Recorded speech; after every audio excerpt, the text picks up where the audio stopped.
Mexico Guatemala সীমান্তের কাছে ৬.৪ মাত্রার শক্তিশালী ভূমিকম্প আঘাত এনেছে। স্থানীয় সময় রোববার সকাল ৬টার দিকে ভূমিকম্পটি আঘাত হানে। মার্কিন ভূতাত্ত্বিক জরিপ ইউএসজিএস জানায়, ভূমিকম্পটির উৎস ছিল ভূপৃষ্ঠ থেকে ৭৫ কিলোমিটার গভীরে। এতে গুয়েতেমালায় বেশ কিছু ক্ষয়ক্ষতির খবর পাওয়া গেছে। দেশটির দুর্যোগ প্রতিরোধ এজেন্সি কনরেইড জানায়, ভূমিকম্পের কারণে তেনাঙ্গো এলাকায় ছোট আকারের ভূমিধসের ঘটনা ঘটেছে। এতে কয়েকটি সড়ক বন্ধ হয়ে গেছে।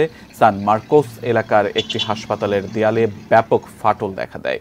এদিকে সামাজিক যোগাযোগ মাধ্যমে মেক্সিকোর ন্যাশনাল সিভিল প্রতিরক্ষা এজেন্সি জানিয়েছে, পরিস্থিতি পর্যবেক্ষণ করা হচ্ছে। তবে ভূমিকম্পের কারণে সুনামির কোনো ঝুঁকি নেই বলে জানিয়েছে মার্কিন সুনামি সতর্কীকরণ ব্যবস্থা ও মেক্সিকোর নৌবাহিনী।